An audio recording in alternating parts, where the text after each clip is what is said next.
si ibu bertanya, ada rasa penyesalan dalam diri beliau. Karena beliau membalas. Karena membalas ya perbuatan kasar oleh suaminya.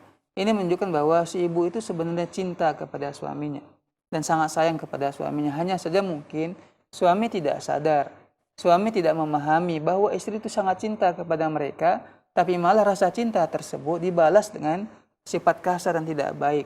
Sehingga ya si ibu terpaksa untuk membalas, ya karena mungkin tersakiti hatinya, tak tahan lagi dan menahan emosinya, maka dia balas ya perbuatan kasar tersebut. Nah, untuk ibu ya yang bertanya dan juga untuk kaum muslimah semuanya, terkadang Allah Azza wa Jalla uji kita dengan pasangan kita. Sebagaimana Nabi Nuh alaihissalam Allah uji dengan istrinya. Nabi Lut juga Allah uji dengan istrinya. Begitu juga dengan Asyah, istri Fir'aun. Allah uji dengan suaminya Fir'aun. Tentu ya saya yakin suami ibu tidak seperti Fir'aun yang lebih parah kekafirannya, kejahatannya, membunuh anak-anak Bani Israel. Suami kita nggak seperti itu. Kan begitu. Artinya bagaimana? Memang butuh kesabaran dari seorang istri menghadapi kekasaran seorang suami. Karena suami itu menganggap dia seorang raja.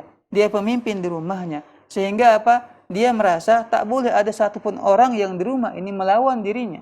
Meremehkan dirinya. Merendahkan dirinya. Tentu ini sikapnya seorang laki-laki yang belum mengetahui masalah agama. Kalau yang sudah tahu agama, dia tahu bahwa Allah Azza wa Jalla perintahkan kepada dia untuk berlaku lemah lembut kepada istrinya. Kasih sayang kepada istrinya. Itu kalau mereka yang sudah belajar ilmu agama, maka wajib dia praktekkan. Jadi bagaimana? Ya, nah saya sarankan kepada ibu, memang ya manusia itu terkadang emosinya itu tersulutkan. Nggak bisa dia menahan emosinya. Cuma ya lain kali seandainya mungkin terjadi kembali, ingat keutamaan-keutamaan yang Nabi Shallallahu Alaihi Wasallam sebutkan bagi orang-orang yang menahan emosinya, tidak membalas kejahatan orang lain kepada dirinya. Ini suami kita berbuat zalim, tentu kita sayang kepada suami kan begitu. Suami ibu suami kita parah pula nanti begitu ya. Atau suami ibu ya berbuat zalim ya. Tentunya ibu merasa sayang kepada suami tersebut. Maka doakanlah suami tersebut agar Allah memberi dia hidayah. Amin. Dan usahakan tahan emosi kita. Jangan melawan mereka. Jangan melawan suami tersebut. Ya, bagaimana caranya? Diam. Ya, saya ada sebuah kisah menarik dari salah seorang ya dua pasangan suami istri sampai tua itu mereka sangat romantis.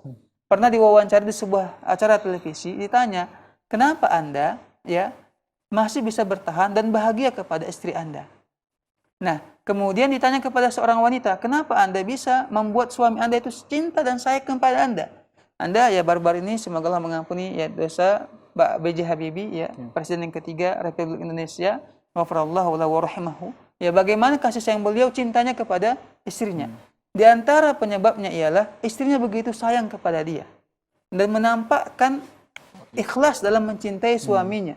Ya, beliau beberapa kali menceritai bagaimana kebaikan istrinya. Kenapa? Membekas pada hatinya, ya membekas pada hati suami tersebut. Nah, kembali saya kepada kisah yang diwawancarai tadi. Dia mengatakan begini, trik saya, cara saya membuat suami saya cinta kepada saya, ketika dia marah-marah kepada saya hanya diam. Saya tahu dia sedang emosi, melampiaskan emosinya, saya cuma diam. Nah, setelah dia diam, ya, saya buatkan dia kopi. Kemudian saya hidangkan dia kopi, saya beri ini kopi untuk minum, saya berikan dia dua potong roti.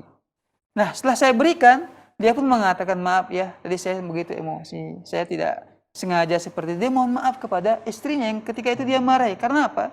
Karena istri mengatakan, saya tahu ketika dia marah, dia capek, letih, ya, maka saya berikan dia minum supaya makin membuat dia itu cinta kepada saya dan dia juga menyesali perbuatan dia ketika dia marah-marah kepada saya. Jadi saran saya mungkin ya ini bisa kita praktekkan ibu, ya. Suami memang ya sebagian seperti itu, maka istri yang solehah dia akan terus bersabar menghadapi ini semua sambil memohon kepada Allah semoga Allah memberi hidayah dan petunjuk kepada suaminya. Sekali lagi Bu, banyak keutamaan yang Nabi sebutkan bagi orang yang menahan emosinya. Di antaranya Nabi Shallallahu Alaihi Wasallam mengatakan, la taghdab walakal jannah, jangan engkau marah maka bagimu surga. Ingat keutamaan ini. Ketika ibu dimarahi, berbuat kasar kepada suami, tahan emosi. Ingat sabda Nabi ini, kalau aku tahan emosiku, tetap aku diam dan sabar, insya Allah mendapat surga dari Allah. Begitu juga Nabi menyebutkan orang yang dia itu mampu melampiaskan sabar emosinya, tapi dia menahannya. nggak mau dia marah, padahal dia mampu untuk melampiaskannya, maka kelak pada hari kiamat Allah Azza wa Jalla akan panggil dia di hadapan para seluruh makhluk. Allah suruh dia pilih dengan bidadari yang dia sukai. Ini di antara keutamaan bagi orang yang menahan emosinya. Dimulai dari ibu. Dimulai dari ibu. Terkadang Bu, kita nggak bisa berharap kepada orang lain. Jangan umpamanya kita hanya berharap suamiku dahulu yang berubah, baru aku.